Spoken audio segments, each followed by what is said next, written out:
vais faire une synthèse.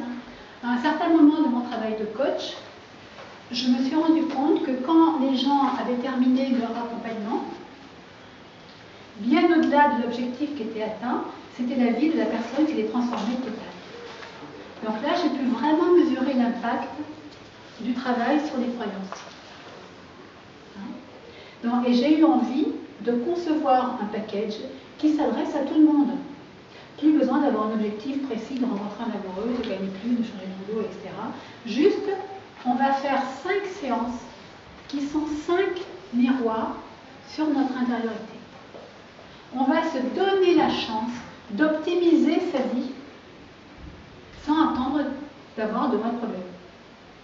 On va voir ce qu'on a dans les placards et ce qu'on pourrait transformer, transmuter pour optimiser notre vie. Alors, la première séance, c'est la séance sur les ressources. C'est une séance qui active la confiance en soi. Pas de confiance en soi sans conscience de soi. Est-ce que ça vous parle, ça? Pas de confiance en soi sans conscience. Si je n'ai pas d'information à mon encontre, eh ben, je vais penser que je n'ai pas de valeur.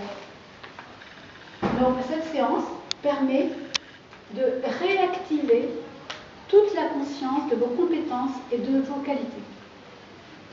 Les 3 premiers exercices sont des exercices qui ont été conçus par des chercheurs en psychologie et en communication. Donc c'est une pratique d'exercice.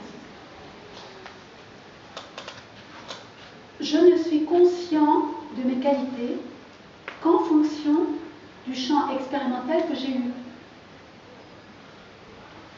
Si j'ai passé ma vie à faire des tartes aux pommes, je ne suis consciente que des pommes et de la pâte. Mais dans mon panier, dans mon potentiel, il y a des fraises, des framboises, des kiwis qui attendent et qui dorment depuis des années.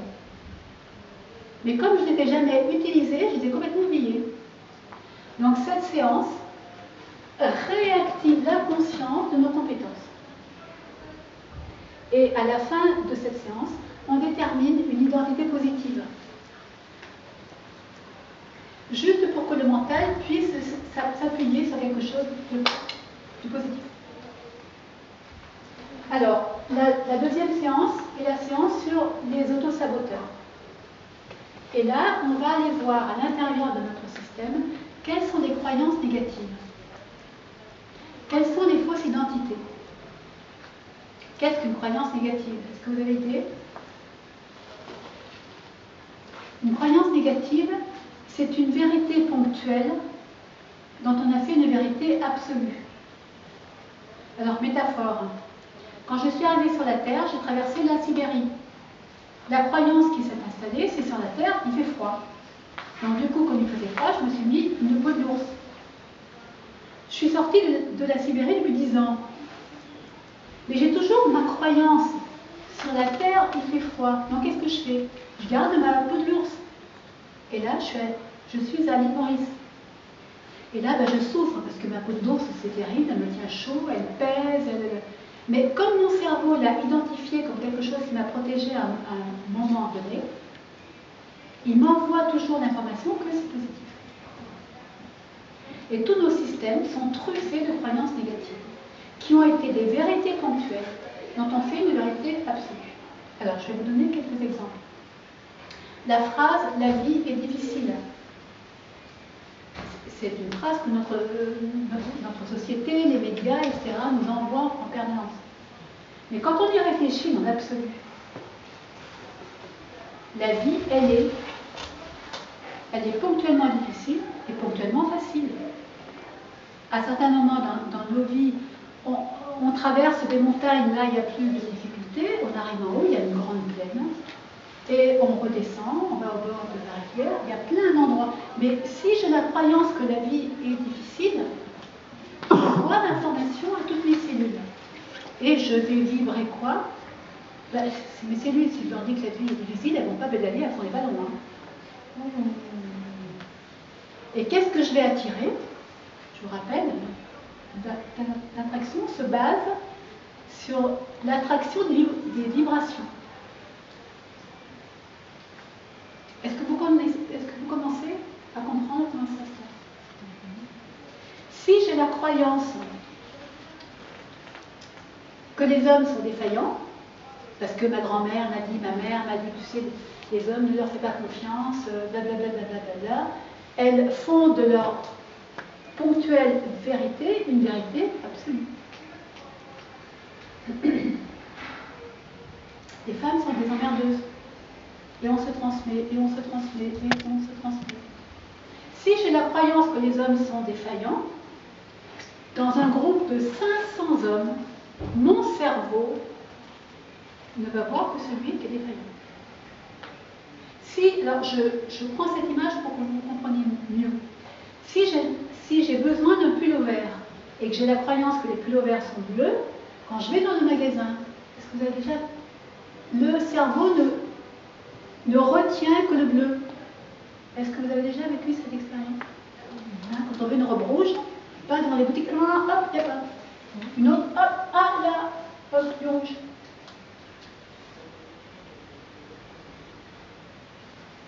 Le verbe n'est que 7% de la communication. 93% de non-verbal. C'est énorme. Donc, dans un groupe de 100 personnes, je vais être attirée, sans le savoir, bien sûr que c'est inconscient, par des informations qui sont en lien avec celles que j'ai sur mon système.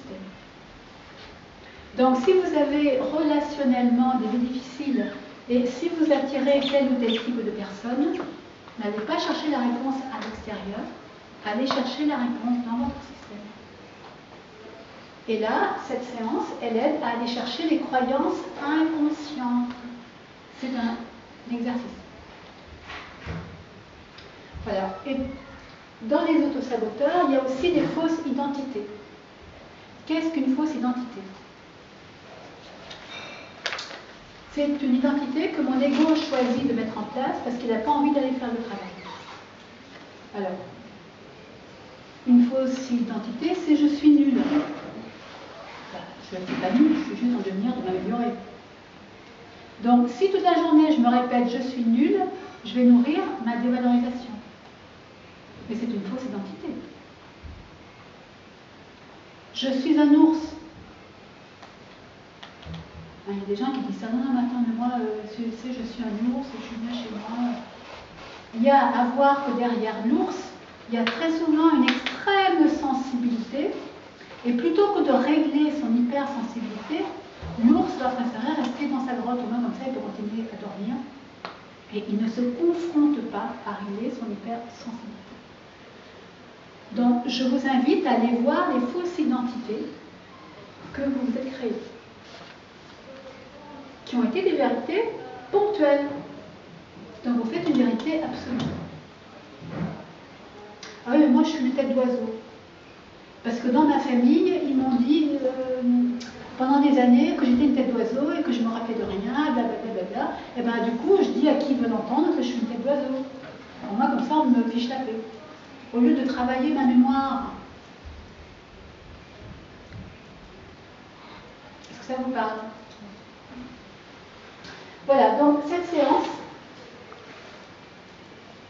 est une séance à identifier ce qui nous bloque et à le transmuter. Il y a tout un jeu de rôle de PNL qui nous permet, on identifie la croyance négative, on la nomme, en la nommant, on la personnifie, en la personnifiant, ça l'extrait de notre système. Hein? Alors, la troisième séance, là, on va aller voir comment est-ce qu'on danse le cerveau gauche, cerveau droit. Et on va aller comprendre comment trouver un équilibre entre les deux hémisphères. La quatrième séance, j'étudie l'astrologie depuis 20 ans, je monte le thème. Et là, on fait une séance sur les besoins. On n'a pas les mêmes besoins quand on a une lune en Capricorne que quand on a une lune en Lion. La lune en Capricorne, elle va avoir besoin de réserve et pour le coup de solitude. La lune en Lion, elle va avoir besoin d'être sur la scène et d'être avec les autres.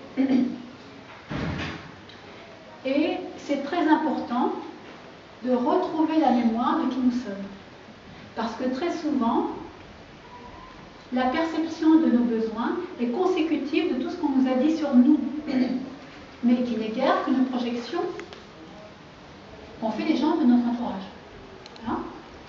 Alors, comme c'est la séance sur le cœur aussi, à la fin de cette séance, je parle des 5 besoins amoureux de Gary Chapman. Dans une relation, nous donnons toujours à l'autre ce qu'on a besoin de recevoir. Je répète. On donne toujours à l'autre, c'est une loi, ce qu'on a besoin de recevoir. Si j'ai besoin d'être touchée, je vais aller toucher l'autre.